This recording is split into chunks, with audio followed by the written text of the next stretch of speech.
Welcome to the Cherrywood Podcast with me, Simon Burridge, and the Red Vixen, that is Rachel Burridge. Junior and Rafael, Juanes, La-Torre, Apollo Funk Entertainment and K2 Heating Father's Day Special. Well done. Oh, he's good. He's good, isn't he? We can do it more. He's good. Stick that one up. Put it, hover it, Rach, you know what to do. It hovers on there a little bit. Look. Then we can see who you are still. It just says Raf and Junior. Right, we got, hello, Raf, are you nervous? I'm a bit nervous. I'm very nervous. I'm normally behind the mic, but weirdly enough, I'm never in front of a camera. That's funny though, you're behind the mic still. So Yeah. you're all right. So we got my old mate, Raf. I would say his surname, but I've never been able to pronounce it. And he's a DJ. And we got his son, Junior, who's a gas engineer, boiler engineer, whatever you want to call it, plumber. Bit of both, Bit of rather. everything. And Bit of this, bit of that. Because it's Father's Day, we got a father and son combo on. Haven't we, Rach? Oh. Look at them. Look at them. Right, before we start, you've got a sign behind you. I want you both... Junior's very close. Yeah, I'm a bit close, scared Yeah, that but I like the fact that he's close to the What, sign. that he might You can come forward. There you go. Come forward. He might get hit by the Perfect. sign. No, obviously, How long do you reckon before? So we're now doing it from when we come back from the sponsors. That's when the timer starts. So how long do you reckon before it falls off the wall? I'm going to go 12 and a half minutes. I'm going to go 15 and 3/4. 15 and 45 seconds. Okay, brilliant. Right, we're going to go to our sponsors now, where I'll start touching you up, and then when we come back, we're going to start the interview. Today's sponsors are Giorgio Properties, your premier choice for expert building solutions. From concept to completion, trust them to turn your dreams into a reality. Visit their website today at DiGiorgio'sProperties.com. De Medici Associates, chartered structural and civil engineers. Based in the UK with a worldwide reach. Visit their website on demediciassociates.com. All right, we're back. We're back. Thanks, sponsors. So here we are. Who should we go with first? Raf, do you want to talk about your company? How we met and everything like that? Yeah. So, as I said, my name's Raf. Got a little company called Apollo Funk Entertainments. Did I win because I was the closest? I don't know if that's an omen or not. Cool, blimey, that was quick. Did you want another go? No, I'm fine with that. Okay. I'm fine with that. Yeah. So little company called Apollo Funk Entertainments met this crew, Simon and Rachel, back in 2014, I reckon. No, I reckon it was... No, 12. it was 2013. Oh. No, it was 2014. 14. Because 2014, you approached me about doing a video for the Kent Wedding Awards. You're right. But then we didn't... 10 years. 10 years. 10 years. Are you sure? 100%. Because what have we won? Have we won the 14-15 or the 15 and 16? 15, 16. That So the first year we didn't win. Probably right. And then we won the year after and the year after that. Yeah. 15. So met Simon. Hadn't met the beautiful Rachel, but met Simon at a wedding fair, the Coniston in Sittingbourne. It was. Yes, it Was yeah. in, and he come over to me. I'd already set up, and he said to me, "Hello, mate. Have you got an extension?" No, I had an extension. Oh no, where can I plug plug. into? That was Where it. can I plug into? And that was it. I was on stage. and then your missus, who was also Rachel, took And- an immediate dislike to me. and my How dare he have our power? Yeah, my missus, Rachel, who's called Rachel as well, said to, didn't like him at all, said, I hope he's not going to come over and sort of go in front of our stand. And I thought, he's all right, leave him, he's fine. Anyway, it so happens as the day progressed at the wedding fair, I think you ended up touching Rachel's boobs, didn't you? I've done that many times. Yeah. And But I since don't then, think I did it then. No, you sure? No. no. Not even to cheer her up. Well, it's since then. you're all right, love, Since then, people hug and kiss. But when you greet Rachel, my Rachel, you see grab her boobs, which Yeah. is fine by me. You know, we is do live fine in the 21st century. You grab my Rachel's boobs. I've never grabbed your Rachel's boobs ever. Actually, I'd like to, but I haven't. In Vegas, you grabbed something of mine, didn't you? I did, yeah, I did, yeah. That's another story. Yeah. I think you told me, we were going over some rough terrain in a school American yellow bus, I think we were and the hungover, weren't we? vibrations of the bus gave you a bit of a hard on.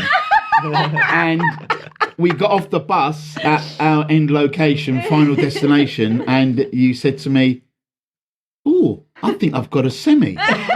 And I went, "Have you?" And I just don't believe you. So I grabbed your meat and two veg, and I confirmed it. You did have a semi. And then Rach did it as well.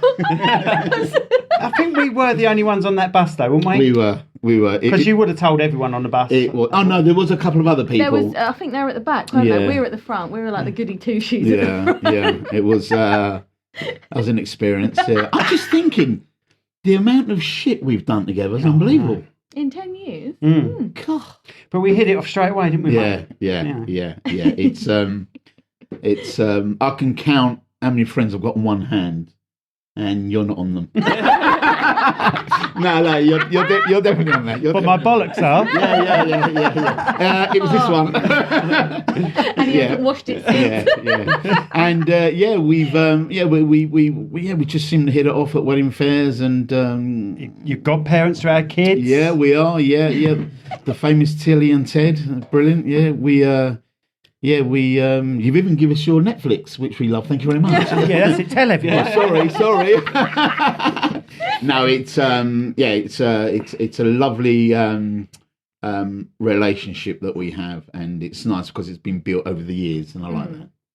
Yeah, and it's nice because then obviously we get to meet your family, and we knew Rach as well, and then we got to meet your family, and it was just so nice seeing like everything all. Like DJs at work for you, like your nephew, Ryan. Yeah. Actually, you've probably seen him grow up as well. Because what was he? 19 when we met him. He was about. How old is he? He's 29. He's 19. Yeah, he's. He's never looked 19. He's always looked about 25, 26. He's great. Younger than me. Yeah, he's great. Yeah, he used to look 12. Yeah, I know. So about your business then, what is your business? How did you develop it? So we, I literally started working it side by side with my other full-time job that I used to have, and I just sort of found a little niche in the market where people wanted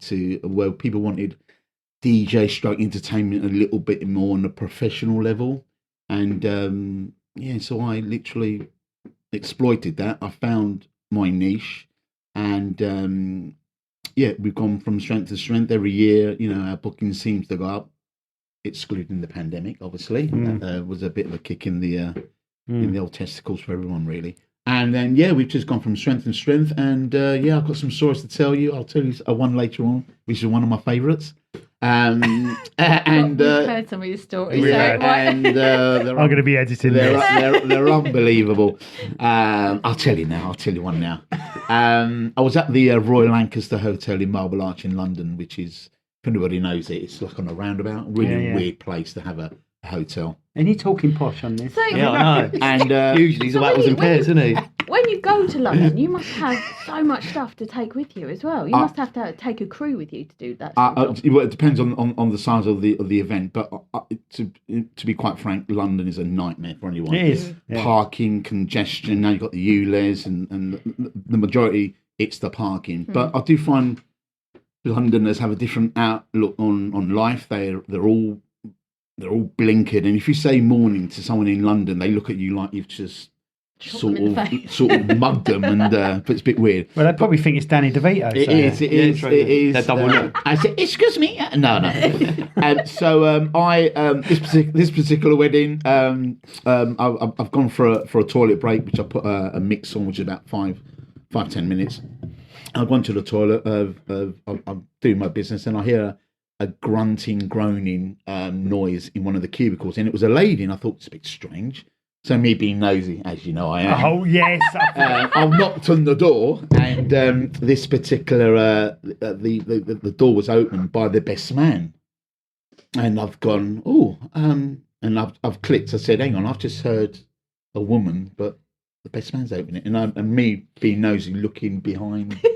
It's the bride. It's terrible, isn't It's the bride. So he's having it off with the bride in the cubicle, and I thought, blimey. So he's told me literally in so many words to sling a hook, which I did. So I've gone back. washed my hands like nothing had happened, and gone back to my DJ booth. And did you have a semi? I didn't, but I didn't. But I'm sure he did. I hope he did. But I did know what to expect. Is the evening going to go okay? It was around 9:30. Is it gonna go tits up? Is it gonna be a big fight? It didn't. It was a great night. I did the big finale as I normally do. And as I'm packing away, I can't remember what I was doing, cables or whatever. And when you see someone coming to you, and I thought, oh no, here we go. And so I stood up to confront the bloke just in case. And he said to me, here, mate, this is 20 quid for keeping your mouth shut. And I said, look, I'll tell you what I'll do. I'll take the 20 quid. I'll donate it to charity. However, what you do with you and your best mate is down to you. Yeah. I did my job. I said, look, I'm just hired hand. And with that, he just turned away and off you went. Unbelievable. I mean, he must have some balls to Well, actually do that on his best friend's wedding. I thought that after that, it could have been a guest in that toilet, but it was me. And then I did click that when I was when I went back to the DJ booth and carried on the set, I saw him come out. He looked around, but nothing had happened. I can't remember if he probably did that to his tie, but I can't remember that.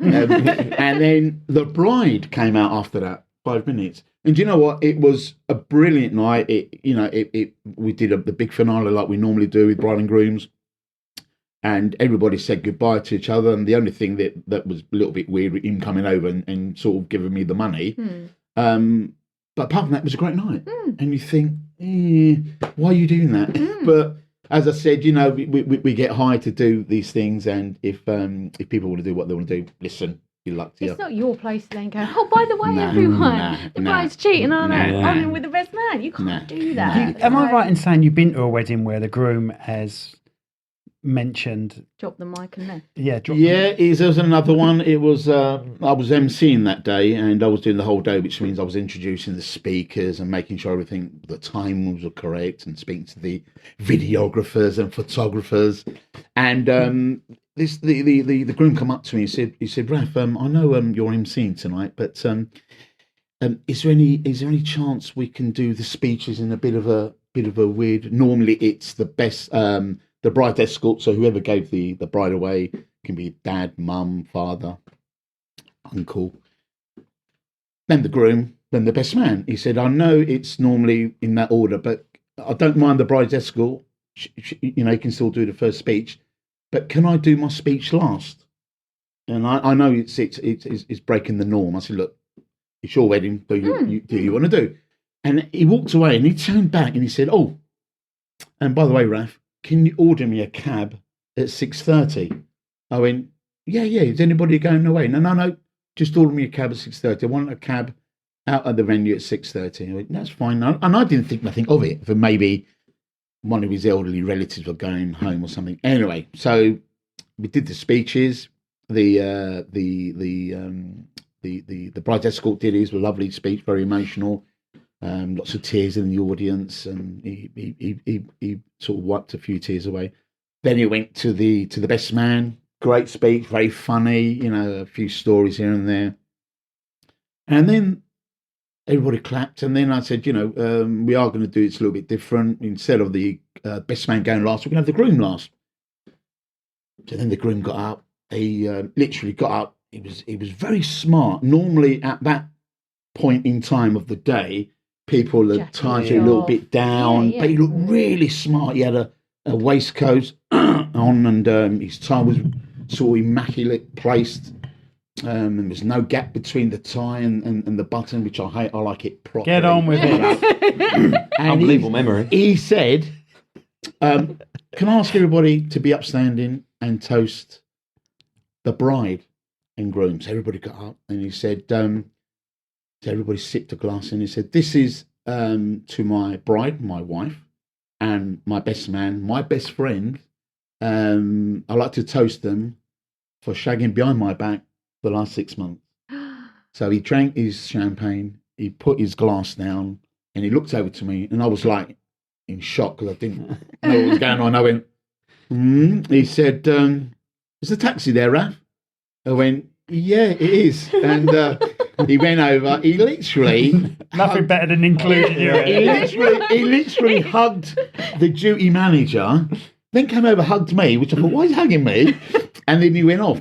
And obviously, I was supposed to DJ the rest of the evening, but it didn't happen. It was like another 20 minutes. Everybody just left the venue. But I thought, after I was packing down around 8:30, I thought, what a great way to sort of kill it stone dead and let everybody know in the audience now. All of her family, friends, everyone that's there. Absolutely. I mean, we've had friends that have done things, and you have to. Oh, don't worry, mate. It's okay. But to actually let everyone know, actually, she's a bit of a bitch. This is what she's done. So everyone is then looking at her. He's now gone off. He's the one walking off like. Fuck you. What was it like afterwards once he had gone? It was. They clap him? No. You know that it was stone silence. Everybody, you know, like in the films when someone's done something, all of a sudden it focuses on a face and it comes right. Yeah. It was like that basically. Yeah. But then I thought to myself, the bride must have known what was going on, and for the groom must have known maybe I would say 3 months before to keep it stump. And literally, you think, in my head, I literally clapped the groom. I thought, what a way to kill it. And you think, why? And then the bride, you think, why go through the whole charade of getting married? And it must be a bit of a humiliation thing for him, because like you said, if it was 3 months, he's known for, let's say 3 months, and they're still doing it, and all these excuses she's coming up with, he's then going, you know what, fuck you, let's get married. And then on that day, this is what I'm going to do. I know what Simon would have done. He would have videoed the groom turning around after he's done his speech, and then see him walk down the lane, and he would have videoed that, and he probably on the video, he would have had some sad music. You would have done, wouldn't you? Remember the end of the Hulk? You know when he's always he's hitching at the end. Yes. These two won't know. They're too young. He's hitching. Blimey, that's going back. I just about remember that. But if I was you, I would have gone, right now, let's party. How about this from Chuckademus and Pliers? But no, I would have acted like nothing had happened as the DJ. Did they carry on with the party? That must be so hard, though. It was hard because I felt like, number one, I cheated them because they'd paid me so much money. But then I thought, well, hang on, it's not my problem. It's not my fault. Yeah. I'm here, do what I do. It's. Did they look at you like you was in on it though? When because he asked the company. Funny enough, when he said Raf is the taxi outside. At that point, everybody looked at me, thinking I was in it. But then they realised I'm not in it. I was shocked as well because I didn't know what was going on.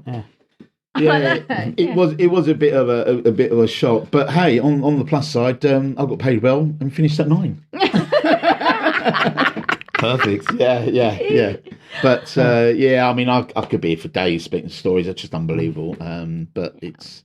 But you're running your own business, and obviously Junior, he's probably seen a load of things. But you just, life throws weird things at you, and then you just got to deal with them and act accordingly at that moment in time.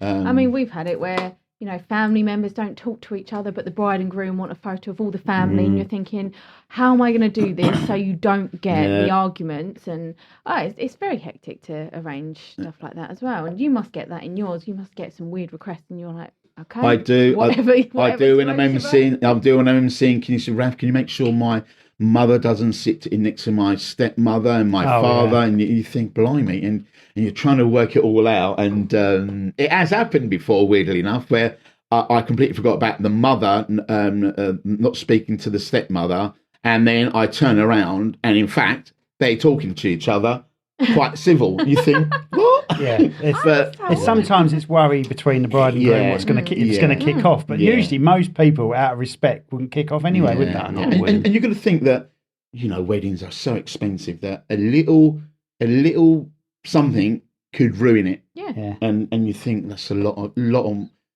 that would be a lot on my mind. I can do that. But hey, some good stories there. But So how long have you actually run your own business for then? So weirdly enough, And you was an electrician before, weren't you? I was, yeah. So you get I actually Oh no, he's not zero. forget that. I started the company back in. She's only here for a look. Yeah. I started the company back in 2000 with a friend, which, funny enough, I was then going through a divorce, and I needed something to sort of put my mind to, and he said, "Look, why don't we DJ?" So we started a company up, Apollo Funk Entertainments, and after we were both single then, and after a couple of years, he met someone, Rod. You know Rod? Yeah. And he said, "Look, Raf, I've met someone. Obviously, as you know, DJing work, entertainment work can be really late hours, 1, 2, 3 in the morning. You're getting home, and he said, I met someone. It's going really well. I'd like to pull out. It's going well. Yeah. Is there any condoms? No. Is there any possibilities that you could buy me out and carry on the company? And I thought, do you know what? It is going well. I will buy him out, but I didn't have the money. I was going through a divorce and whatnot, and I said, look, what I can do is I can offset it against a couple of gigs, and we had a gentleman's agreement, which you don't get that often now. Yeah, you shook hands, and over the course of the 4, 5, 6 months, I've Still looking for you. Yeah. I've run away a couple. No, I paid him off, and we're still very good friends. And from there on, I literally put my own stamp on the company, we've gone from strength to strength. Yeah. Because when was that point in your life that you thought, right, okay, I can't do 2 jobs at the moment, and you had to take that step to actually go full-time Apollo Funk? 2010, 2012. Oh, right. So you did a good 10 years. Yeah. It was very hard. I was travelling up and down the country, going abroad quite a bit as well.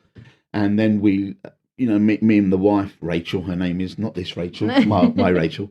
We were crossing, we were literally ships in the night crossing each other, and I thought, this is not.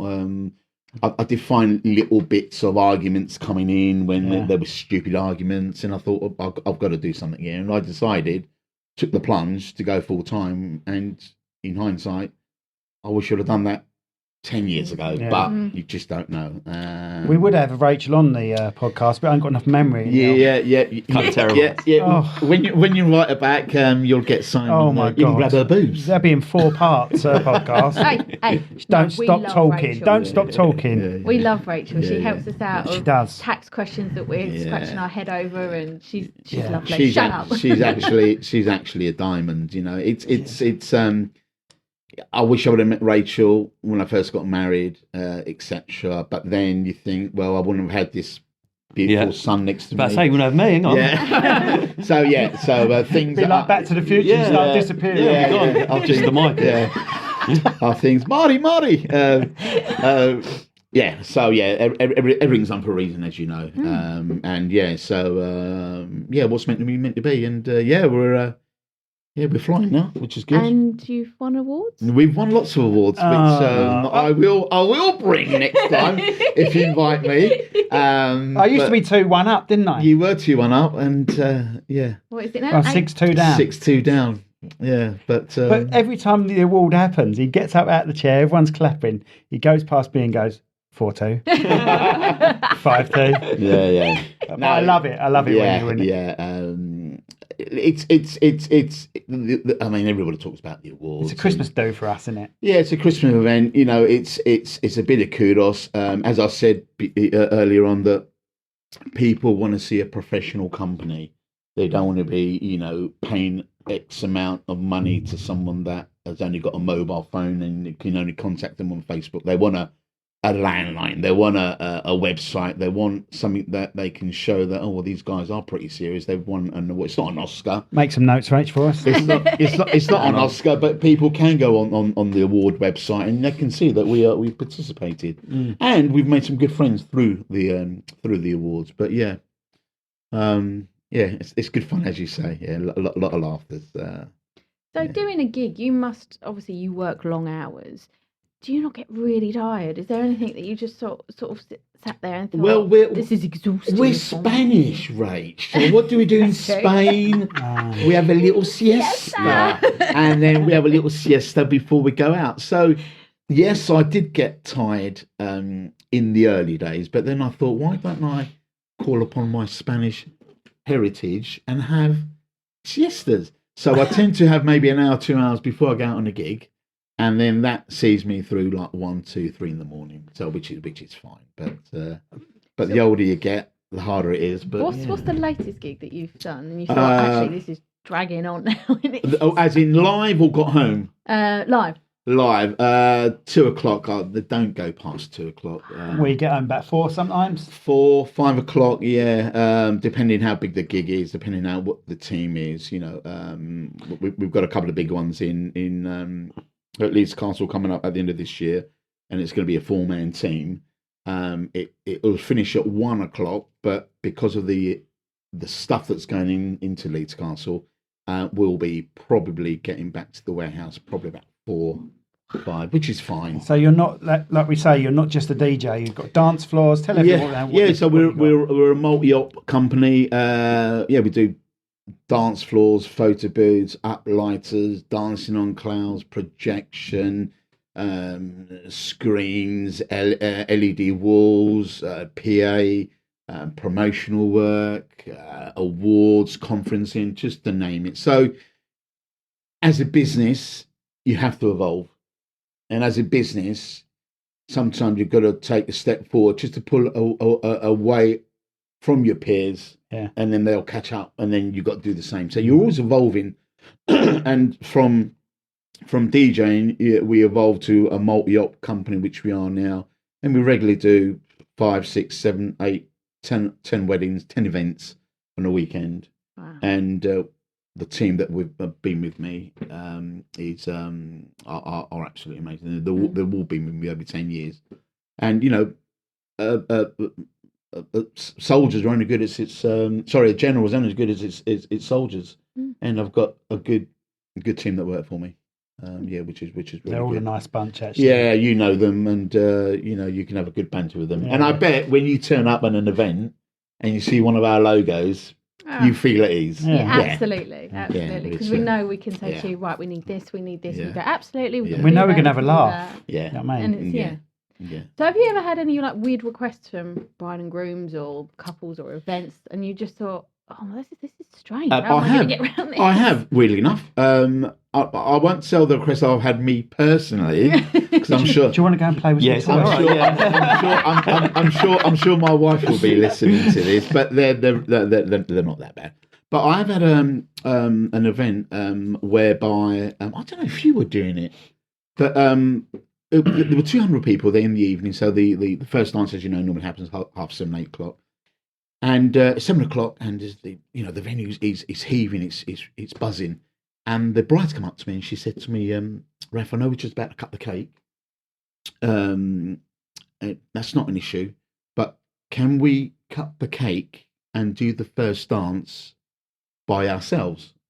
And I thought, I said, that's normal. Yeah. But no. Can you announce everybody out of the venue? All I want in the venue is the photographer, the videographer, you, and there's a couple of bar staff. Wasn't us. And I thought, are you sure? I said, yeah, definitely. We want it special. Okay, fair enough then. And at this particular venue, they've got glass doors, sort of looking into the venue. You can say the venue if you want. It's the Barnyard, right? The marquee at the Barnyard. Oh no, I don't want you to say that venue. lovely venue. They're lovely. Yeah, they're a top venue. Anyway, so I thought, yeah, fine. Listen, if that's what the bride and groom want, that's what we'll do. So I don't know if you've ever been down to the Barnyard. They've heavily invested over the last year or so. So they've got beautiful. We have. Beautiful, yeah. Well, I got married then. You videoed it there. We met in there last week. Yeah. No, that was in the barn. Anyway, they've got these beautiful bifolding doors all around the marquee. Really, really nice. So we did the first dance. So we did the cutting of the cake, and then I announced, which is really weird, I announced the bride and groom onto the dance floor, but with no crowd there. Everybody was out. So I announced, to the photographer and the videographer because there was no one there. They're all outside. So I announced it, and they did their first dance. But then I always get off the stage because just in case the photographer. You don't want the first dance with the DJ Don't want the penguin. You don't want Danny DeVito at the background. And then I got off and I looked to my right and I saw everybody with their faces pressed up to the window. And do you remember that film Shaun of the Dead? The actual advertised in the Metro. It was like that, and I thought, now this is surreal. And I wish I would have had a video, and I would have videoed it, but I didn't. And you know what? Second dance, I had to get everybody in, but by that time, the whole, I don't know, it was a little bit lame, and with 200 people there, and you thought, oh, well, you shouldn't have done that. But listen, we're there. We're there. To their own. Yeah. We do what we do, and if they want to do that, then we'll do that. No issues whatsoever. So, have you ever had any massive malfunctions? Because a bit like us, you have to think quick on your feet. If something goes wrong, you have to think, why is it going wrong? I can't leave them with nothing. No, never. The only thing that's ever happened to me, we go out with powered speakers, which means they don't need external amp. So normally back in the day, 1 amp would power 2 speakers, 4 speakers, or whatever. If the amp went, you should plug in another amp, and away you go. So we now have powered speakers, and the only thing that's ever happened, and it was in London, and it was in a top of a pub thing, a very trendy pub in Chelsea. One of the speakers went, but we linked over the line about 45 an hour to go with the other speaker, which was still being powered. So that's the only thing. So you just took a cable out of that and said it? No, because it was still linked into the mixer. So you get 2 XLRs, which go into the mixer, left channel, right channel, and I can't remember if it was the left or the right went, but the other channel was fine. And we linked over it. But by that time, everyone was completely pissed. So we put a little bit of Latin house on, and we rocked it, and it was great. Great night. But nobody knew it. Sometimes, as a DJ or photographer, videographer, you overthink. Yeah. But you know what? 9 out of 10 people do not notice. Yeah. And you just we just linked over. That's right. Yeah, we just got over it, and it was a brilliant night. Yeah. So no big malfunctions to say or to report, but no, and I'm be proud of that. In over 20 years, that we've never had a malfunction. When you get the little things like microphones failing, and like we get more of them on this podcast. Yeah, I've had a speaker do a drop mic. Like Barack Obama. Don't wind you up. I went mental. Yeah. He just dropped a £300 Shaw mic. I thought, what are you doing? But he dropped it. It was under the table. But and when people start, 1, 2, I thought, why are you tapping it? Yeah. I just turned it down and it doesn't. The thing is, tapping it doesn't break the mic as much as it doesn't damage it. But it's just not needed. It's annoying because it's coming through the speaker, so you got to turn it off. And it's when they hold them like rappers. They put their hands right around the end and start talking like that, don't they? Or just to do a speech. Or they speak like this and they've got it down here and you're like... What if I... Weirdly enough, talking to rappers, I've had it was at an awards, and the guy come up and he had the mic, and he took it off and he started to beatbox. Oh, right, yeah. He went, mate, I'm going to beatbox. I thought, oh, don't, it's going to sound shit. And do you know what? It was all right. Don't. It was all right. And I don't know how they do it. They're singing, but a voice, it's unbelievable. Yeah. Do you know what? I find that more of a sort of art. Yeah, art. Than actually rapping. Yeah, it's unbelievable. So yeah, but I thought, no, please don't do that. And he actually did it. It was good. But yeah, we've had some fun. You must have some. We'll get on to you in a minute, Junior. Yeah, I'm going to just take a little nap in a minute. You must have some weird requests. I thought it was with Rachel. Have a siesta. Other Rachel. I'm trying my best to get over to you, but she keeps asking questions. Sorry. I'm interested. It's interesting. Oh, you're bored with him then? Yeah. I don't know what he does yet. Electrician, apparently. Yeah. But you must get some sort of like contrasting. So one night you could do sort of all lovey-dovey songs, and then the next could be like metal, heavy rock, that sort of thing. You must get some real contrast sometimes. Yeah, absolutely. I can have a wedding one day. I could have a divorce party the next day. I could have a hen party the following day. There's no sort of continuity of events. It's up and down. That's what I love about my job. Every day, every hour, every minute, every second is different. You don't go in an office, sit down, put your computer on, start it. No, every day is different, and that's what I love about Divorce it. party. I've done a divorce party. Predominantly women that have the divorce parties. Yeah. It's never both of them there, is it? No, it's weird. I wonder why. No, divorce parties. And they're normally quite, in terms of numbers, normally quite low key, 20, 25. And there's always a butler in the buff, sort of thing in there. Yeah, they're a lot of fun. Divorce party. They're a lot of fun. Yeah, you should write that down. I did, before I go over to my beloved son, I've got to tell you one final story. I love that story. There was this, I was doing an event and this lady come up to me and she said to me, can I hire you? I think you did a great set, brilliant music, you read the crowd. Can I hire you for a couple of months' time? I said, yeah, absolutely fine. And so as you do, I gave her a calling card. And as 9 out of 10, you give them a card, you never hear of them. But I did hear from this lady and she said to me, I met you a couple of nights back. I said, I'd like to hire you. I said, do you travel to Essex? I said, yeah, I'll go to Essex. I said, right. And I thought, this is starting to sound a little bit, she's dragging her heels and giving me information. And I thought, what are you like with seeing people kiss? I said, constantly on the dance floor, if I go out. And I thought, well, that's fine. And said, yeah, but what about if you see people kissing different people? You've been and I said, well, that wouldn't bother me because nothing phases me, it's like nothing phases me. Oh, yeah. You could have walked in with your 9-inch dong and I wouldn't have been phased. Anyway, so she not a problem and said, well, I'd like to hire you. I said, that's fine. And she gave me the location in Essex. I said, look, you'll come into our drive. It's an in and out drive. You come up, it's a little roundabout, you go in, unload your kit, but then if I can ask you then to park around the back. I said, tradesman entrance. Yeah, anyway. So I did. I got to the event. I bet you saw a few tradesman entrances that night. And it was. No, I'm waiting for the story. But when she was telling me what the event was, and I then got the gist of it, I said, is it a swingers party? And she went, yeah, it is. I said, not an issue. I said, what do you want from me? And I said, wrong question. You don't want to. No. So I said, well, all I want from you is to come in at 7 till 11 to play background music. We don't want no lights, but we do want some of your nice uplighters with a bit ambience. I said, that's fine. I'll bring some. Anyway, I treated it like a sort of loungy set. You do a bit of music, and it was very, very low volume.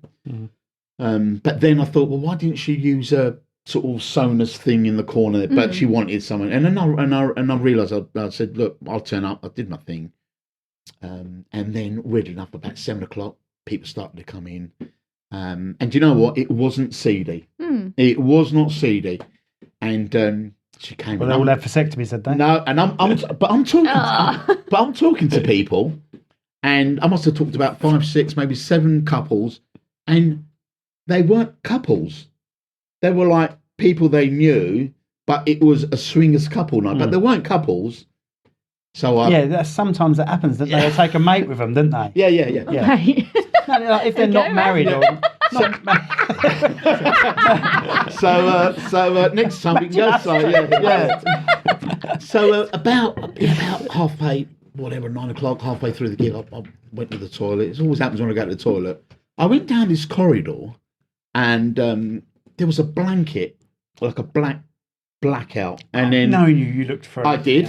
I looked in it, but then there was another blackout. So look for another. No, I didn't. I thought, but I heard moans and groans. Really? What, a swingers party? Isn't that weird? Moans and groans, and I thought, what the hell? But it wasn't like one. It was like when you can hear more than maybe 2, 3 people. Yeah, like a swingers party. Yeah, a bit weird.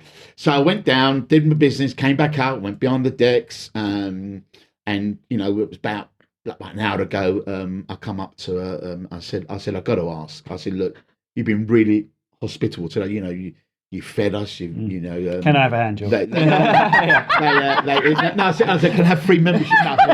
And I said, how much you charge? No, I didn't say that. And I said, I've got to ask. I went past this corridor, and what's the room to the left? You're so nosy. With the blank. And she went, oh, that room. I went, yeah. She went, that's our blackout room. I went, what? You showing pictures porno videos? So innocent. Porno videos. And she went, no. She went, better than that. She went, you go in there. I said, yeah, but you got like a little airlock. You go through the first curtain, and then you got to go through the next curtain. That's the smell. The reason for that is it's a blackout. So when you've gone into the airlock, the curtain behind you will then black out, and then you open it and you're still blacked out. And he said, literally, you go in there, grab the nearest person, and have your way with them. Christ. I thought, blimey. What if you go in there and it's the wrong Yeah, sex? yeah, blimey. And You're like, why? The lights come on and The mate you've gone with, you're in the same room together. By 11 o'clock, everybody then literally went. She had a few pods outside in her garden where people were going, and I said to the lady, I said, and her husband, really nice people, and they're really well to do. They were really well to do, and I had to ask. I said, be nosy. I said, what do you guys do? They're both barristers. Yeah. Oh. They're both barristers, and I said, but I didn't see them do anything untoward. They were being hosts. Towels here and a drink here and a nibble here. And I said, a nibble, not that kind of nibble. And I said, why are you doing this? He went, we do like 3-4 times a year, and it just keeps the money coming in, the upkeep for the estate.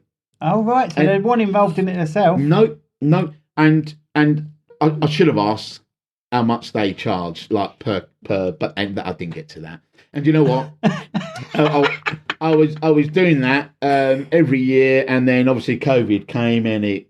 I haven't heard from them since, but yeah. Well, I'm happy to help you next time. Yeah, you can come along, mate. You can come along. No, I'm all right, thanks. Yeah. Right. I've got a story that I always take the piss out of you. Whoa, what story? If it's the It's the Chippendale oh, one. God. There was actual Chippendale. You were at an event where there was male strippers, right? And you are so nosy. You told me this story. Yes. You told me this story. Have you heard this? Yeah. I've not heard it, but I'm ready for it. Yes. Right, he's in the Unbelievable. green room. So Raf's in the green room, which is a large hall, apparently. This is how I've got it in my head, how he told me it.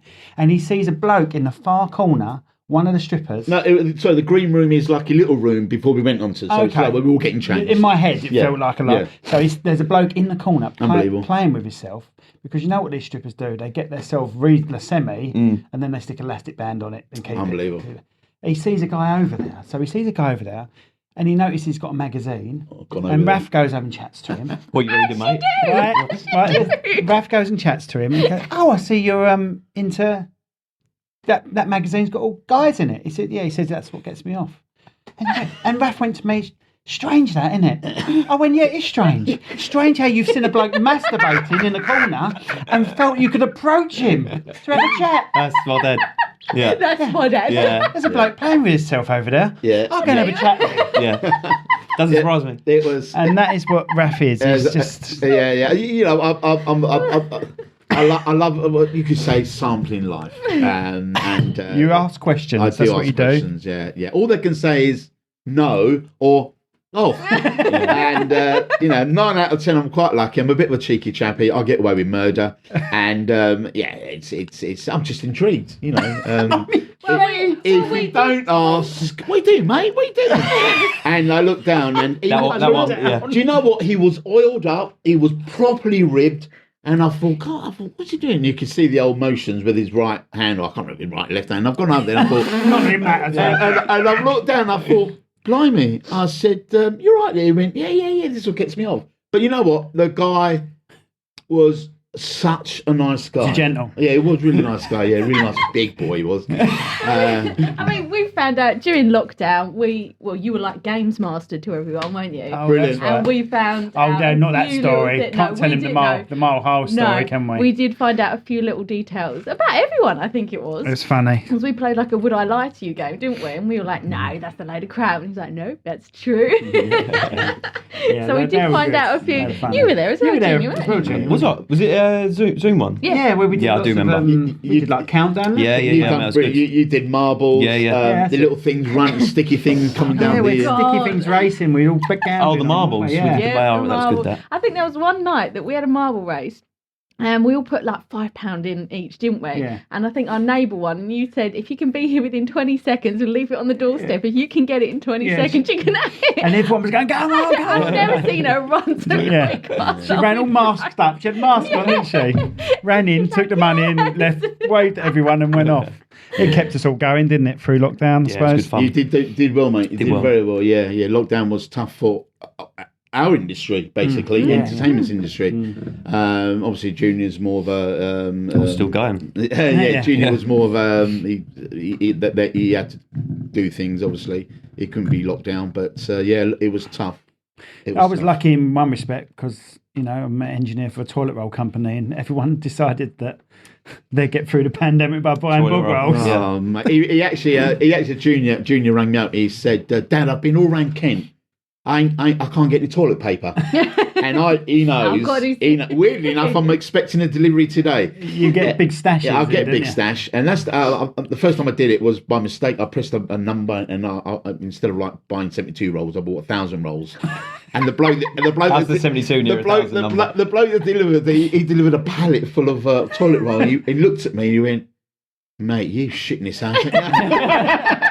And since then I've been buying bulk and I've just put it up, and it works really out cheap, 15p to 20p a roll. And he rang me up during the pandemic. He said, "Dad, I've been around whole Kent." I said, "Come and get some toilet How paper." much you charging for? And I charge me. no. He came and he went. I'll just give him one of the big rolls from the loft. So yeah. So that's Why now when I toilet roll, he had it all in his loft. yeah. But lockdown was hard for everybody. I've got to be honest with you. It was hard. Yeah. I've never known anything like it, but we haven't. But 4 years ago.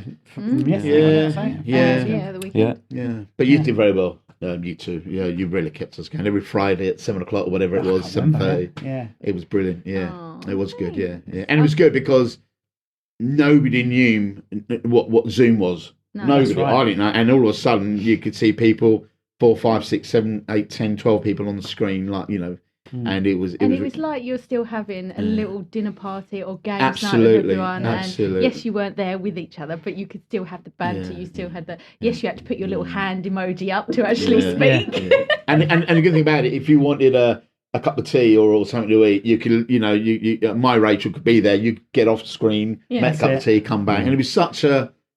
Yeah, it was. Yeah. You pulled us through, mate. It was good. We had a Kent Wedding Awards Yes. online. Did you win that night? I did, Mr. Sean Williamson. Yeah, we had Barry from EastEnders. And that was a pre-recorded awards that they basically sent out on the night. didn't Correct. they? Yeah, we didn't know anything And we about was it. around my house. That's Rachel was right. pissed up, wasn't she? It was the first one didn't happen, did it? That was the first one that it didn't happen. Correct. Then the second one they'd filmed it and recorded because it lasted 2 years, didn't it? Yeah. We didn't have wedding So awards. didn't for we 2 have a years. wedding awards for one league? Yeah, for No. 1 year. Yeah, that's right. And Because then one of them just carried on. They said it's just extended, didn't they? That's right. Oh, okay. And then Barry announced it, and I think we came round your house all dolled up, didn't we? Because we Yeah. wanted that award sort of ceremony That's feel. right. Yeah, we had tuxes on and everything. didn't we? Yeah. And weirdly enough, Sean Williamson or Barry from EastEnders. Barry. I've done a couple of things with him, as in externally at events, and he's a genuinely nice guy. He's a nice guy. We might be getting him in. Yeah, actually. very, very nice Yeah. guy. he's a But nice guy. I've done a couple of things. I've seen him. He's actually presented one of the Kent Wedding Awards once, hasn't he? He did Twice, yeah, he's done it Twice. twice now, yeah. Yeah, And one, very, once in person, once Yeah. online. And I remember That was the first one we did, 2014. Yeah, blimey. I think, 2014. I remember his first his opening gambit was, "Hi, I'm Barry from EastEnders," and nobody knows his surname. No one knows his just real name. knows as Barry.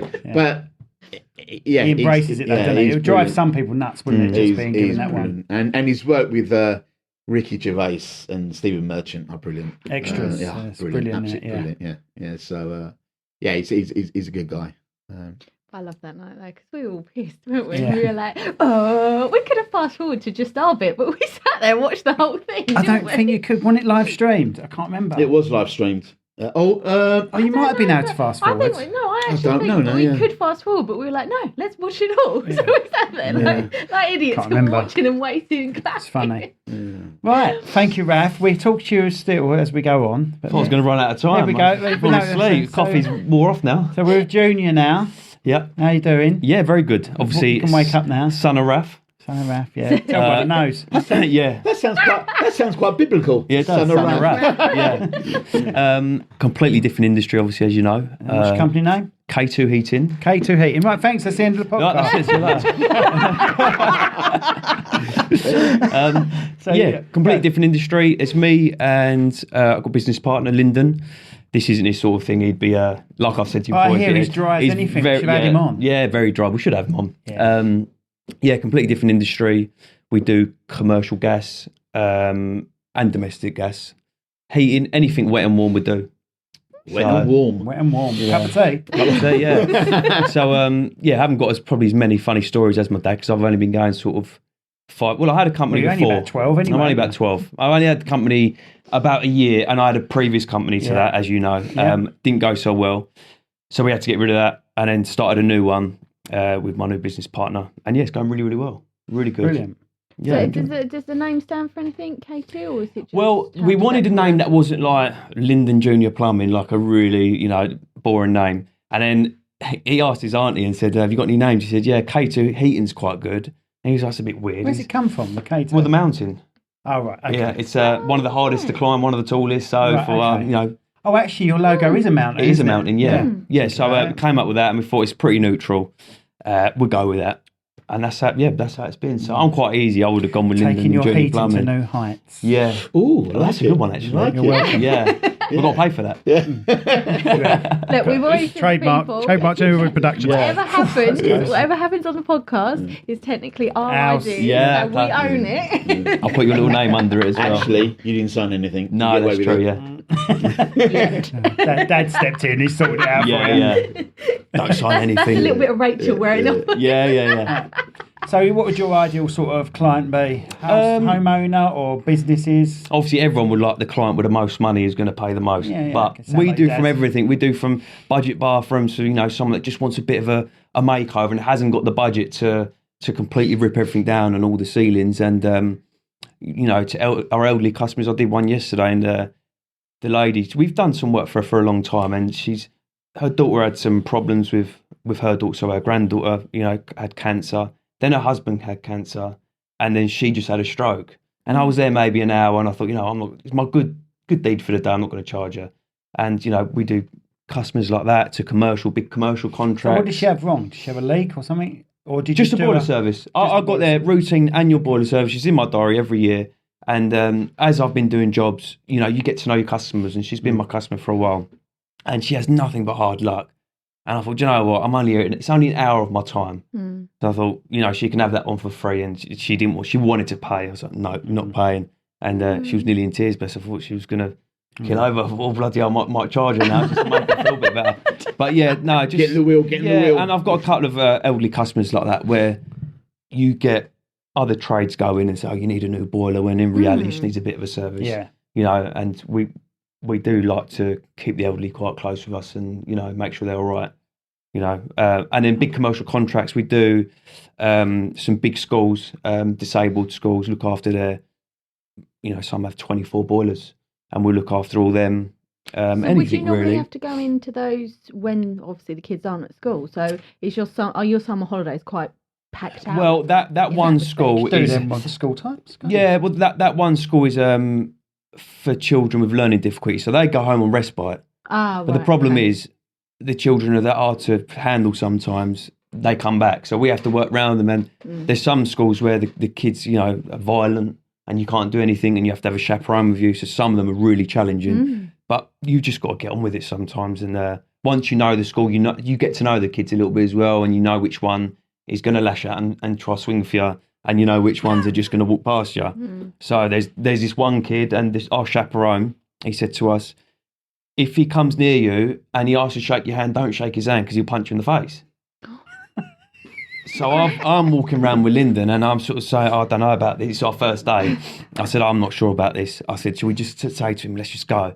He said, no, we'll be all right. His mum had worked previously in the similar sort of homes, and he'd been there when he was a kid in some holidays and stuff, sort of come along. And he was all right about it. And then this kid put his hand out to shake his hand. I was like, I didn't know what to do. I was like, no, I'm all right, mate. I said, I'm all right. Then he put his hand out to Lyndon, and Lyndon just sort of ignored him and walked off. But I thought, anyone else, might have just shook their hand and got a punch in the face. But how old was this kid?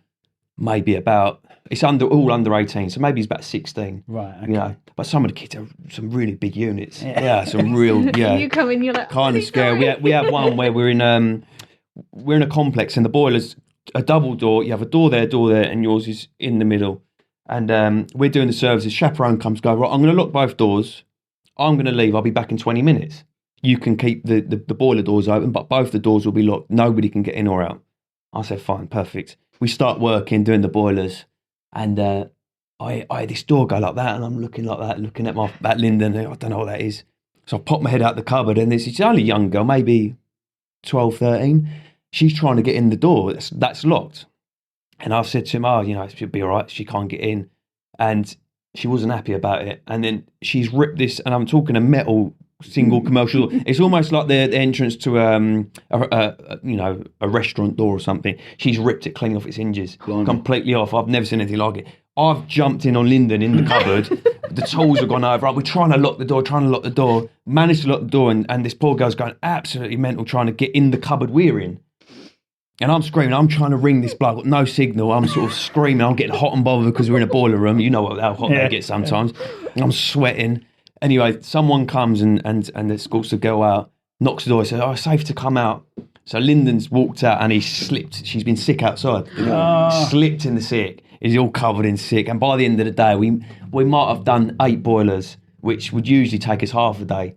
And by the end of the day, mentally, it's just, I was drained. And I don't know how some of these people, the carers, hats off to them, unbelievable. I couldn't do it. Yeah. So, that's one of our contracts. We do bathrooms. We're doing a couple of bathrooms down in Maidstone at the minute for some friends of ours. So when you say bathrooms, you're actually installing the bath and sinks and everything? Yeah, they come to us, they go, we want this. It might be that they just want a new sink, a new bath, a new toilet. Mm-hmm. And some of them, like the clients we've got in Maidstone at the minute, want a complete wet room, bespoke boxings, bamboo tiles, the full works. Bamboo tiles? Sorry, they're not, no. Just the bamboo effect, sorry. Yeah. Originally they said, can we have wood in the bath, in the shower? And I said, well, not really. I said, it's all going to rot. It's got to be treated. Exactly. The only one we could find was a Japanese one, and it was £1,000 a square metre to be. And they burn it. They burn it with obviously a flame, and then that makes it waterproof somehow. Yeah. So we have some funny jobs. Yeah. And you do underfloor heating as well, don't you? Underfloor heating. I was doing funny enough, I was doing an underfloor heating system for the person who I did my apprenticeship with. He rang me up, and I hadn't seen him maybe 8-9 years, and he said, "I'm doing some underfloor heating. Can you come help me?" I was like, it's funny how the tables turned. So I done the underfloor heating for him, and it's almost, I was like the apprentice again. I was on the floor putting all the pipe out, and he was just going with the stable gun like that. And and I'm at absolute bits today. All my legs are killing me. So but it's good fun. I love it. I do enjoy my job. So did you finish school and go straight into plumbing? No. What did you do? Yes, I did. But it's a funny story.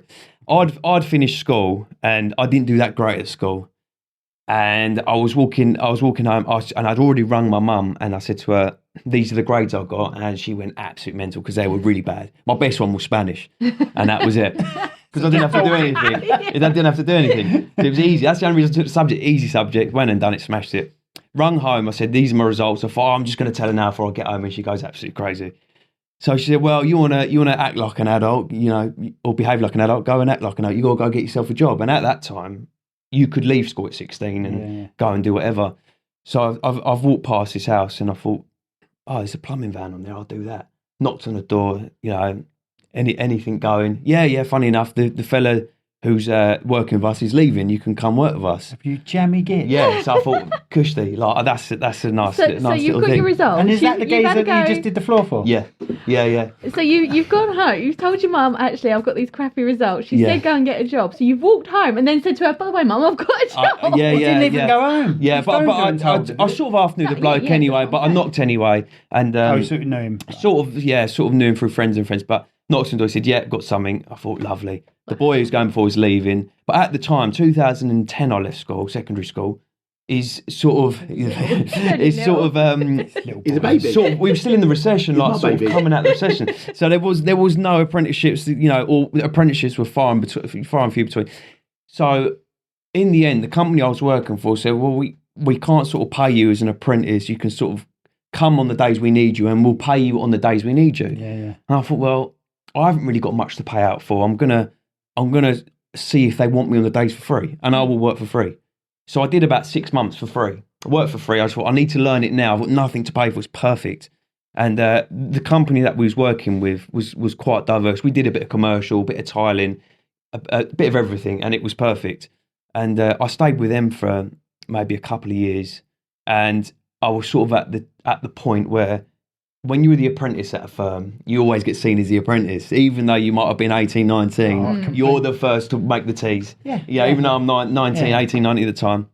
So I'd left, and also I'd had a child at the time, quite young. And I thought I need more money, so I'd left and worked for someone local in Sittingbourne. It was a bit more money, not much. And after a while, I got bored with him, and I went on to a firm with my cousin. He was a contracts manager, and it was a complete commercial firm. And we was working in St George's Hill in Surrey. Really, really nice place. And I'll tell you a funny story. We was working. Sorry, I'm boring. I'm going to Excuse Excuse me. we was working in this big commercial job, and it was someone's house. It was a £55 million, great big mansion.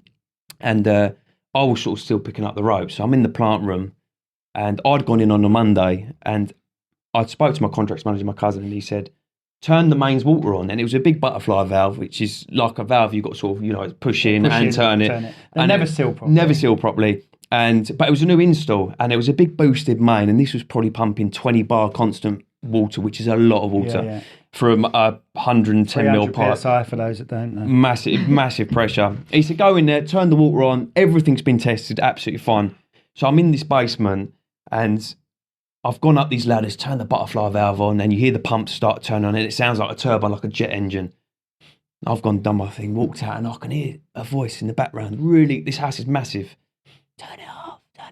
I think, fuck knows what that is. I thought someone's having a laugh at me. So I poodled up the stairs, and then it gets stronger and stronger. Turn the fucking water off. So I run downstairs, climbed up the ladder, sort of yanked this lever valve down. I've gone upstairs, and they've got outside quarters in sort of staff quarters. Yeah. Someone had gone in on a Saturday, unbeknown to anyone else, and started doing some work. Left all the pipes open because there was no water in it at the time. And it had completely flooded these quarters, and they were on top of some garages. This house was nearly finished, and it had flooded it completely. Oh my God. So I've started just screaming at me, and I'm saying, hang on, I've just rung, my cousin, the manager, and said to him, can I turn it on? Is it safe? Yes, it's been tested. It might, I don't know how many £1,000s worth of damage, but I've sort of got there, after it all, I thought, that's what insurance is yeah, for. one, that's insurance going, and I'm Spanish. I thought, I don't care, I'm going home, so I just got in the van and fucked off. Well, that's not my problem. So, and after a few years, I said, I need to eat first, and then I'll come back, and then we'll do it. I need to eat. Yeah, I need to eat. I need to eat. I need a siesta. Yeah, a little siesta. I had a little 30 minutes in the van and come back, and everyone had calmed down. And I just sort of said, that's what insurance is for. And it wasn't my fault. He told me it was all right. Exactly, yeah. Shit happens. Exactly. Then I left that firm, and I wanted more money, being greedy. And I went on to a firm with a friend who was doing price work. For those who don't know price work is, it's like we have a big block of flats. There's 400 toilets, so £50 a toilet. Oh, right. Help yourself. Mm-hmm. And if you earn £600 a day, you earn 600. If you want to work and fit 2 toilets, it's 2 toilets. So I'd done that, and at the time we'd moved in with my now wife's mum's house, my mother-in-law's house. So we live in there, and I get a phone call. I'm at the pub on a Friday, as you do. I'm having a gin and slimline tonic, and I get a phone call from her mum saying, you got to come back to the house. I was like, oh God, what's happened? So I've nicked the gin and tonic. and I've gone home. I said, what's the matter? She's like, Chloe's pregnant. I was like, oh, wow. Like, we'd been together maybe a couple of years, 2-3 years, and we were sort of living in the dining room.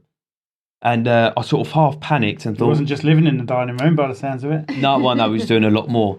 But I've got a better story about that. Oh, no. Yeah, we was living in the dining room. I thought, I can't live at the mother-in-law's house and sort of have a baby. It just wasn't enough room. And bless her mum, she'd have 20 people in the house if she could. She'd help everyone. And so I went into the estate agent with Chloe and I said, I need to buy a house. I haven't got long because obviously she was pregnant. What you got? This is how much I've got on my pay slips. And they said, well, funny enough, we've got a new bill coming up.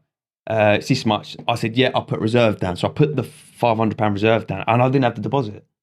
So I thought, well, I've just give £500 really for nothing because I haven't got the money. So I thought, well, I need to ring my boss and get on some really good work. And I rang and I explained to him, and he was a good bloke. He said, we'll put you on a good site, really good price work. And it was up in Earls Court in London. And it was just after the Grenfell disaster happened. Yeah. And the big building, they needed to get it really, really going to get some people moved in. So they bumped the prices up. So I was there working maybe, I said to him, I need 3 months. Give me 3 months pay slips and I'll be fine. You can put me wherever you want after that. And he put me on 3 months there, really good money. And I was maybe taking home 8,000 a month on price work, which is really good money. Went in, bought the house. And yeah, then at the time, it's a long story, but I wasn't in contact with my dad. I got back in contact with my dad. We'll come to that. Yeah. And that's how we met you guys, really, through that. And you then come to film my wedding and everything. And it was, really, really good. So we have been to the barnyard. So you have been to the market. So a lot of people watching this were now going to say, oh, hang on, why was Junior looking for a job after he left school and he didn't come over with his dad because his dad was running a business? It's a long story and we haven't got all day. But me and Junior, we've been in contact for 6 years now, and after a 15-year break, 18-year break. 18-year break. Yeah. I'm getting old. Come on, I'm getting old. And it's a long story. He was asleep for 3 days. Yeah. It was a long story, and I don't want to bore people. Yeah, because people would be thinking, well, hang on, why didn't his dad help him? And cut long story short, and we've been back together for 5-6 years, and we can't keep out with each other. No, yeah. See each other every week. Unbelievable. Well, about 2-3 times a week we see each other, and we go on holidays together. Yeah, it's well, we were there at that time, and it was so nice to have Raf come over and say, I'm speaking to Junior. And just the being the proud dad. It melted our hearts, didn't it? It was so nice to have that. It was the story how I got back into contact with Junior, because I'm a great believer. I don't like to be pushy on people. I want people to make their own mind up about other people and that. And I wanted that from Junior. He things happened in the past. And I wanted him sort of to make his own mind. And it so happened that he's now married to a very, very level-headed woman. Like all, is that what we call her? Like all successful blokes, And and she sent me a message, iMessage or whatever it was. I can't remember what it was. Without Junior knowing. And she sent me this message, and so it's her fault. It's her fault. And my Rachel, being Rachel, I said, "Oh, someone wants to be a friend of mine, Chloe Hilton." And you always get these people wanting to be your friend. They, their profile picture, they've got big boobs and looking like that. And my Rachel says, "Delete that."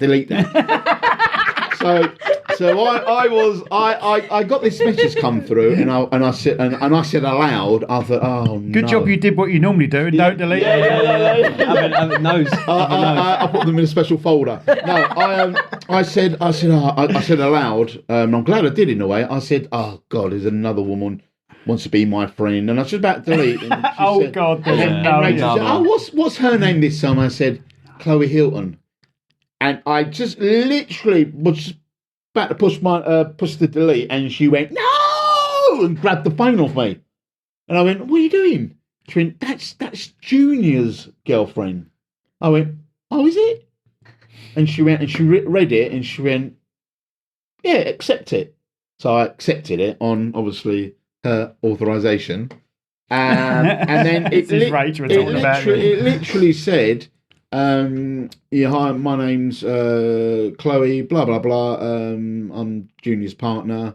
Junior would love to get back in contact with you or thereabouts. And literally, I think it was the following day. Yeah. I think I had a bottle of wine and I thought I'm going to ring him. Yeah. I had to have some courage, I thought. Yeah. Because it had been 18 years. Yeah, I didn't know what his voice sounded like by then. Yeah. But going before that first message from Chloe, I'd gone on a stag do with my cousin, and there was a few boy cousins there. And one of my older cousins, or the oldest cousin, mate, he was probably about 40-ish. Yeah. He'd already known my dad from before. So, and there was another bloke on the stag do, and my cousin said to me, that bloke there looks like your dad. I was like, I wouldn't know. I haven't seen him in 18 years. And I sort of looked at it, and then when I got home, it just kept going around in my head. And I thought, I'll look at him on Facebook, had a little look. Then, you should have put like... Were you my stalker? I was, for a long time. He watched Batman. Yeah. What's the one with Arnold Schwarzenegger and Twins? He watched Twins. Yeah. But I spoke to my uncle, who I'm very close to, and I said to him, what was my dad like? And he said, look, he goes, in life, there's two sides to a story. Yes. He said, you need to go and find that for yourself. 100%. And he goes, and that's all I'm going to say. Mm-hmm. He said, if he was something along the lines, if he was a bad person, I would have protected you, but I wouldn't let you get in contact with him. Mm-hmm. Then I rang another cousin, and because I was so nervous, I rang another cousin. I said, "What do you think?" She said, "Do it. You got to do it." Left it a few weeks, and I just kept going through the Facebook every other day, seeing what was updated, because he always kept his Facebook open, and he's always had the same number. So I've got going through the Facebook, and then I think in the end, Chloe had enough, and she sort of said, I'm going to do it then for you. And then she woke up next day and said, I've done something bad. No. Yeah, she said, I've done something. And I thought she'd go, I've crashed the car or something. Well, no, it was when she sent me the message. It was quite late at night. Yeah, it was late. 11, 12. She sent me the message, and then my Rachel, picked up the phone, and she dissects everything. She reads it, she analyses it, and she went, yeah, we're going to respond. And I responded with her help, and she sent it, and then it came back like 1 o'clock in the morning. Yeah. And Chloe woke up, she went, oh, shit. He's answered me back. And then in the morning...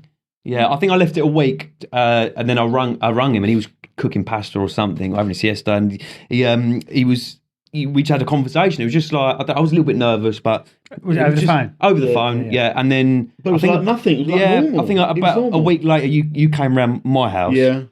So I'd moved into the house by then, and the time he's coming, maybe 6 o'clock was coming around, and Chloe was at the window. She was looking. He's late. Like he's always late. He's always late. He's late. Oh, okay. And then the car pulled up. She said, he's got the same car as us, that same make. She was so nervous, and I was just sitting on the sofa like nothing. It was just normal. She was an absolute bits, but yeah, just sort of. And my boy was 6 weeks old by then, he's now going to remember my dad, his granddad from when he was born, and that's what I want. It was really weird because Rachel said to me, my wife Rachel said to me, "What did it feel like?" And then Chloe also said to me, "What did it feel like?"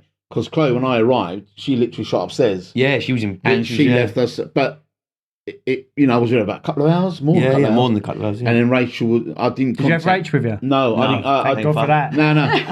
You'd have been there 8 hours. I didn't contact Rachel, and she was getting panicky. Oh, you ain't come back. But when Chloe and Rachel spoke to me, what did it feel like? I said, do you know what? It felt normal. Normal, yeah. It wasn't. It felt like I was just going around to see my. And do you know what? I didn't have. I didn't have any reservations. I didn't have any. I wasn't weary. It was just normal. It felt like I had a breakthrough circumstances, and then we got back together. And as soon as I saw him, I gave him a big hug, a big kiss. And to this day, I've always done that anyway. And to this day, every time we greet each other, this morning we give a hug and we give a kiss. And and what was nice, he brought around a folder, and in it was more like a box. And it's all the stuff that I'd made as a kid in school and stuff like that. And where I've been sofa surfing and bits like that through as growing up and sort of when I left home, I never had anything from my childhood. So I literally had a couple of bags of clothes and a passport, and that was it. And he brought round the box, which I still got in the same drawer, and it's got all my primary school stuff, all old photos from when we lived in Spain. You know, so it's nice to get some of that back in your life. Get a bit of. You used to play hockey, didn't you? Used to play hockey. What you didn't realise is your dad was watching your hockey matches. Yeah, so I played for a club called Old Bordenians in Sittingbourne, and we'd travel around and we'd have some away games. And we used to play Sutton Valence, which is near you, and Maidstone, and was it Marden? Marden's another one. And I used to play in goal. And I didn't know at the time that my dad was watching from the outside of the hockey field. Yeah, so behind the gate, maybe in a field from somewhere. And just watching the game, you know. Which could have been associated as being weird. Yeah.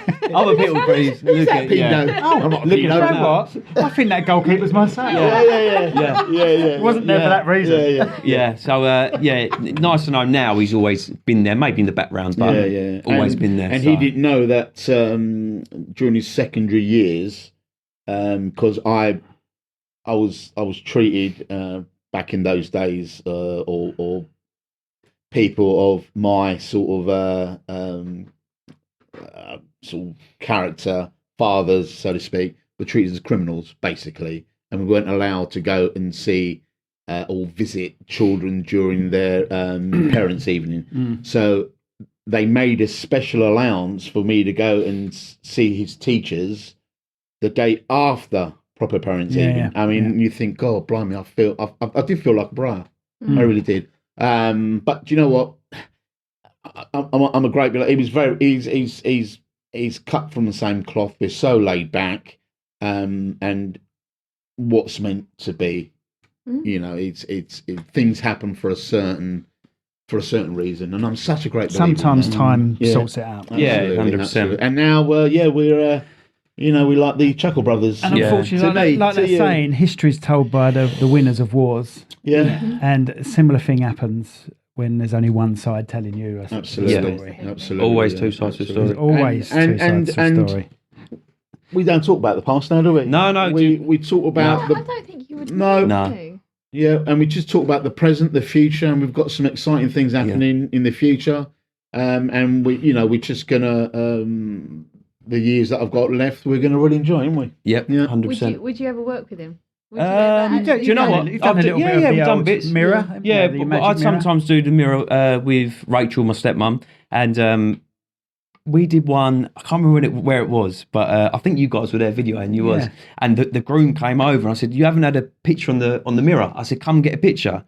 So he's grabbed the air guitar and he's done the splits. I remember he ripped his trousers clean off.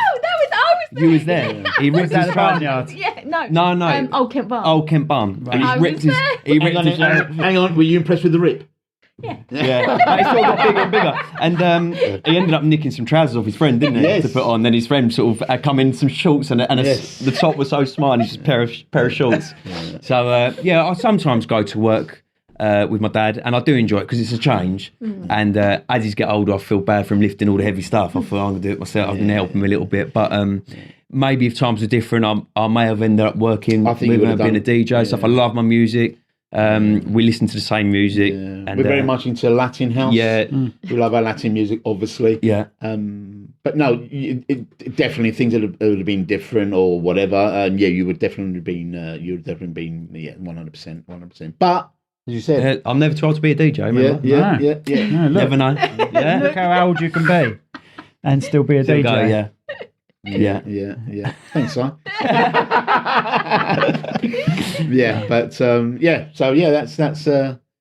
That's where we are, aren't we? Yeah, pretty much. Yeah, and we're loving life at the moment. We're loving life. Yeah. We've got a little Franco who's miniature us. Yeah. Unbelievable. You three could take over the world. Yeah. So my name is full name is Rafael Juanes La-Torre. His name is Junior Rafael Juanes La-Torre, and now his son is Franco Junior Juanes La-Torre. And it's a bit of a ball ache, our names, because when, not for us, we don't care, but when our wives go and can you put your name or can you spell your name? And it's a nightmare. Bloody hell, yeah, Jua. Yeah, and I enjoy it because I get to the S and I go and they go okay, and then I go L A, and then go finish go dash T-O-R-R-E. All those forms, there's only so much space. Well, he was booking something once online, and he was filling it out, in your surname, and he said, "Dad, there's not enough characters in here. We can't." The box wasn't big enough. Do you know what it was? It was my flights. I was booking the flights, and I didn't have enough room, so I just put Junior Juanes. When I got to the EasyJet gate, because you didn't. She looked at my passport and said it doesn't match. I was like, shit. So I just said, well, it has not enough characters online. I couldn't do it. She went, I'll go on then. And that was it. Yeah, it's close. It's a close one. Yeah, Actually, Raph, you've got your name wrong. I think you find you've got your name wrong. Say your name again. Your full title. My full name. My full churchy Catholic name. My full name is Fernando Rafael. No, let him carry on. Go on. That's my full birth certificate. I'm afraid you're incorrect. Oh, go on then. Due to us, go on. You have another name. You have a title. Oh, I do. Yes, I do. Did I tell you? I was there when you had them. Yeah. I am. I'm a lord. Yeah. Officially. Yeah. Lord Rafael. Your dad's a lord. Yeah. What does that make me then? Peasant. Prince. Yeah. No. I'm lord. Yeah, that was great. That was such a. We only did it at one match up. Yeah, we didn't give her a lady. That was lovely. Yeah, that was. I keep saying to her when I wake up, I said, I've got my arm around. I think, good of waking up to a lord. Yeah, and she said, "Yeah, I do." And I said, "Right, go and do the housework." Yeah, Lord, that was brilliant. Yeah, that was very. He was flashing around all night, wasn't he? He was. I'm a lord. I'm a lord. Yeah. We had it all planned out. You were going to come in here. We was going to give it to you here. Planners, and the lord title. Brilliant. Yeah. No, that was good. Actually, I'm just thinking the amount of stuff we've done. We've had a laugh. Vegas was a laugh. Vegas. You wasn't very well though, was you? No, there was one day in the strip joint. Flat 20. Yeah, flat 20. Flat 20. Oh, that was brilliant. Yeah. But this guy, right, he was stressing out big time because we packed and everything like that. And you get a message or you get a phone call from Rach, I think. We're just leaving. You're like, you were meant to be here half an hour. Raph struggles with flying. Well, we ain't going to have to worry about it in a minute. Oh, he's late everywhere. Apart from a wedding, he's late everywhere. I'm so punctual, it's unreal. That's the only thing we don't have in common. Is I'm on time. Yeah. We've been to Vegas quite a few times, but our trip was good. That June bug, the it's brilliant. Yeah. Oh, with those June buggies we went. Yeah, that was funny. And the first night we got there, because I'd never been, so these three had. Yeah. Now, like, right, we're going to take you on a roller coaster. I'm like, oh, okay, I thought we were going out for like a drink. So I was in a dress and everything like that. So they get me on this roller coaster. New York roller coaster. New York. Yeah. Sit on my dress because we're going upside down. And then we turn around the corner out of this hotel. We're going up like this. What did I say? It was just. And you don't hear Rachel swear a lot. She does, but not like old Mr. Burridge over there. And we were in front row, and obviously in the two seats, and they were behind us, and all I heard, how fucking big is this? And she went, and obviously, I don't know if you've been on but it goes up, and it takes your time until the drop. And she went, oh my fucking word, oh my God. And it was a good roller coaster. I've never been on that one. Yeah, because it goes out on the strip, then it comes back in. Yeah, really good. But did wake us up though, didn't it? But we never took you up the tower. And not in a dirty way. Yeah. I thought you did. We never took you up there, did we? What tower? Well, that was by the Stratosphere. No, we went to the Strat for the comedy night. That was where the old. This we had 2 drinks, didn't we? Yeah. He charged us $20. And then we handed him $20, and he went, flat 20. Yeah. And everything in the States because he wanted tips. And he went up there. He was like rubbing it all flat 20. And I looked at it and then I realised what he was saying. And I thought, someone just got our drinks and walked away. I think I did give him something else, but I didn't make eye contact. So I just gave him a couple of dollars and just walked. They are, yeah. The Americans are a different breed. Yeah, well, they're just so used to having that extra on top where we're not. Yeah. And they see us as tight bastards. Yeah, but it's just that extra on top winds me up. Just tell me how much you want. Yeah. If it's 25, I'll give you 25, but don't expect extra. That's what drives me nuts with tips. Yeah. I'd rather just pay what it is and not have that extra bit of bollocks on top. It was so nice though, because going on holiday, there's always that little bit of not anxiety, but fear that, oh my God, are we going to get along? Are we going to do the same Especially thing? with Rach there. Especially all sleeping in the same bed. I mean, you get on. Is Raf going to be in the corner masturbating? To a magazine. I'll come up to him and go, what are you doing? No, but there is that sort of little tiny bit. But we didn't feel like that at all. It was so easygoing. It was sort of so... I mean, my phone. I mean, we've known you, what, out of 10, 12 years? Well, we've known each other 10 years now, so 2 years ago we probably knew each other 8 years. And I don't think we've ever had a cross word said. No, we haven't. No. I don't think we have. No. And Rachel at the beginning couldn't stand you. No. Not Rachel, you. Oh, I couldn't and then she loves you. I didn't do anything wrong. No. I just asked to use the power from a TV. She loves It's you. really hard to sell videos without a TV. She loves you. She gets defensive over the power. She loves you, loves the children. She loves you, which is great. I remember she came round once, didn't she? And we said, look, I'm really sorry, Simon's got work. Oh, no, we went out. Can you babysit? She was like, yeah, I'll babysit. She gives 100%. She's absolutely lovely. every It was time. near Christmas. And she went, I have to do a certain task that meant it had to be special. She wanted to help the elves. Yeah. Let's say that. And she did. And she bought all this accessories and everything like that. And we came in and we were like, oh my God. She decorated the whole kitchen from top to floor. I think it was in string, wasn't it? And we were like, how the hell are we meant to get through this? It was like an obstacle course. Just to go and lock the back. She does feel very comfortable with you guys, which is lovely. Yeah. Even though I touch her breast You every time. can touch her boob as much as you want. You know that. Look, just for the record, it's an accident, all right? But That's she what I loved always it. say. Of course she loved it. Yeah. No, but she's she's a shame she can come here. But you're right, you couldn't have gotten her. It's not a shame. I haven't got the memory card for her. But like, we have any problem, we ring her and she will phone us back immediately. But you know give what? you full advice to the point where you go, shut up now, right? But you know what? She'd do that for anyone. Anyone, yeah. Which is unbelievable. Yeah. She has a heart of gold. She does. Absolute heart of gold, and it is a true saying. When you do have a good woman, keep her. 100%. So When I find one, I will. yeah, I'll let you know the same. I've got a good one just because I know Chloe's going to be watching this. So, Liquor. yeah. He loved you, Chloe. He loves you. I love her. Yeah, she's a good girl. Good girl. Yeah. It's strange how. No, she's a nice girl. It's strange how you I'll tell her the story how you met. She's got some stories. She didn't believe you were a Spaniard. Yeah, we met in a pub, for a friend at the time, and We're about Sittingbourne. yeah, in Sittingbourne, and we was talking, and just where are you from, blah blah blah, and I said, oh, I'm originally from Spain, and at the time, but previously, because she's single at the time, I dated some boys who had said they were from Spain, but really they just knew how to say tapas hola and un cerveza por favor. That was it. Yeah. Poorly. She's full on though, isn't she? She's better than me at speaking. she lived in Spain. She lived in Spain for 10 years, but the prime years, 7 to 14, Right. was when your brain's a spongy. Yeah. So I started talking to her in Spanish, and she sort of clocked on, and that was it. Yeah, back to mine that night, basically. Really? That was it. And then I thought, First timer. Yeah, I'm going to marry her. night. I thought I'm marrying her. So, and that was it. And I did marry her. So she's a good girl. Good girl. Yeah.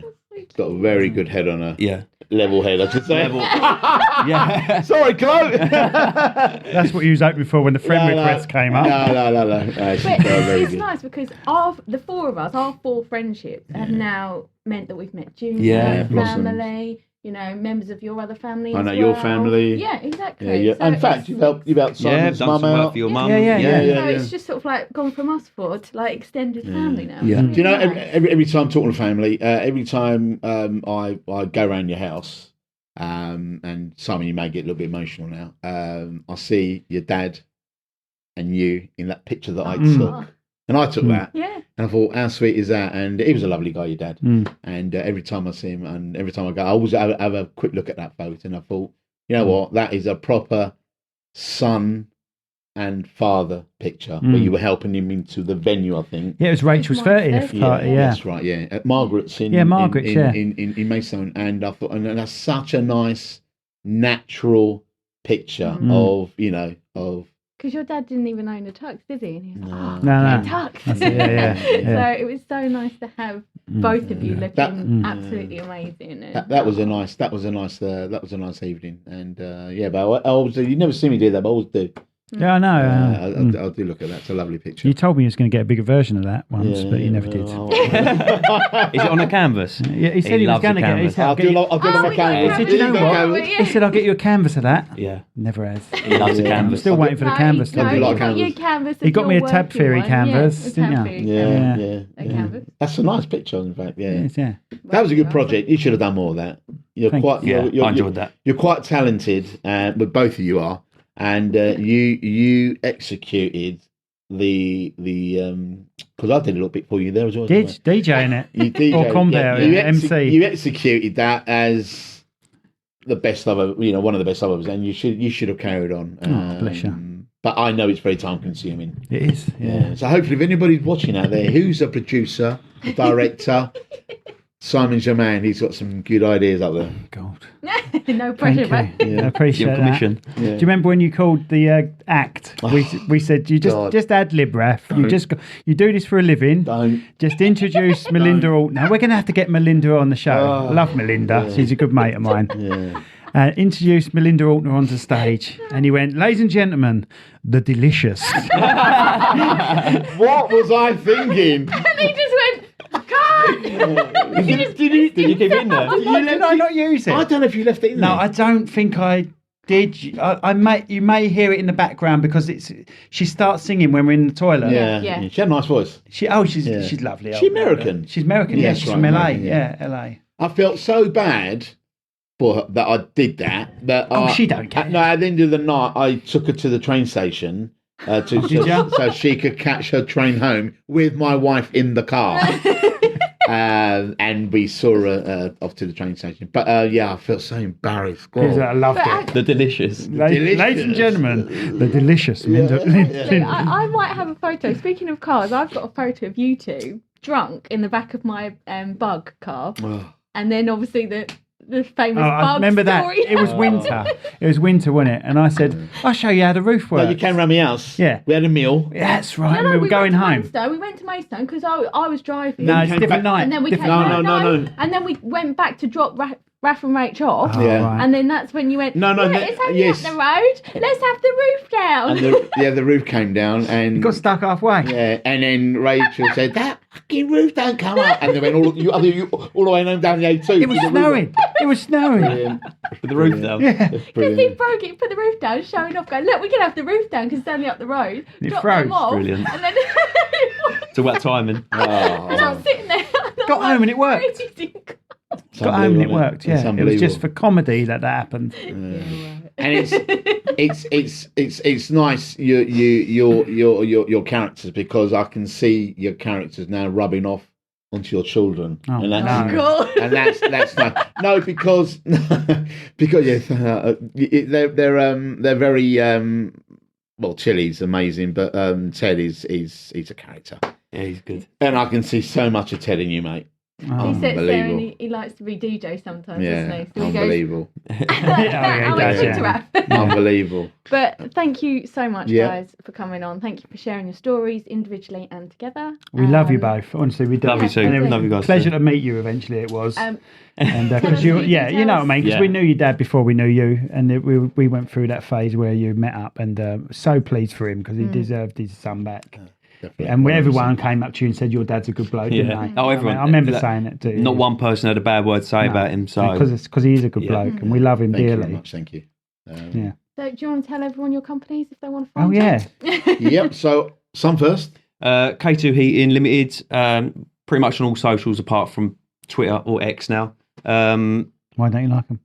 No, just Can't be too bothered. much social media sometimes. It's too much. Yeah, it's too much. So Facebook, we're more active on Facebook than Instagram, but we do a little bit on Instagram, check a trade and all that stuff. So you've got email address? K2 Heating Ltd@gmail.com for all your inquiries. Probably the better one is the email or mobile phone numbers. And remember, if you pretend you're old, you'll get the service for nothing. Yeah, pretty much. Yeah, The full service. yeah.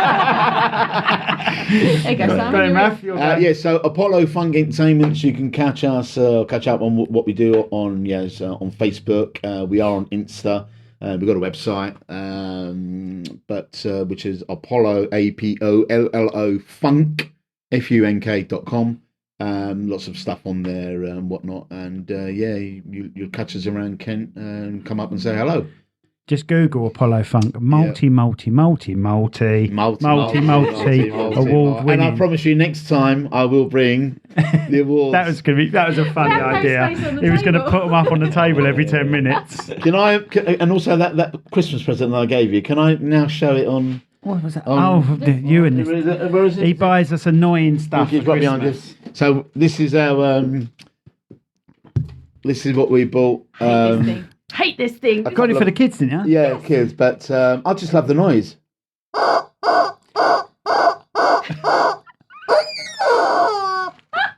Was that like that night that you could? It was. Was that what you heard in the black curtains? Yeah, the black curtain. Yeah. This was it. Yeah. And this, in fact, this is still the original one. It It is the original one, Yeah. Because I didn't want it in the house, so I bought it here.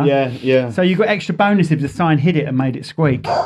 That's why you put it down there. Yeah, that's why it's down. Hide it. It's only ever quite annoying. It's squawked twice, isn't it? Squawked twice. Yeah, that was brilliant. A bit like you, Rach. Anyway, we're ending on that. Well, we got a pallet of toilet roll coming. We've got to go. Well, thanks. Thank you so Yeah, thank you much. guys so much. for having us. No worries. It's a brilliant show. We love you long time. Really enjoyed it. And happy Father's Day to everyone that's listening, because it's coming out Father's Day-ish time. Friday before, I think. That's what I've tried to work out. Yeah. But thank you so much. Be nice to each other.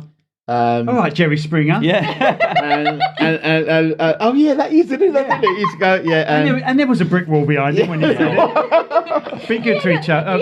Jerry. Take care of yourself and each other, wouldn't it? Each other, yeah. Take care of yourself and each other. All right, thanks, guys. Thank you very much. Cheers. Thank you.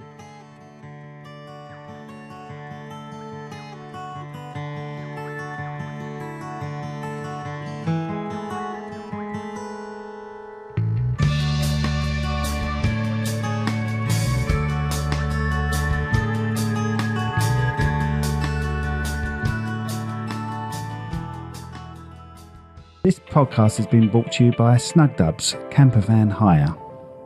Roam the world, park anywhere. That's snugdubs.co.uk. This podcast was brought to you today by Austin's Eatery on Station Road, Strood. Try the Viking Challenge.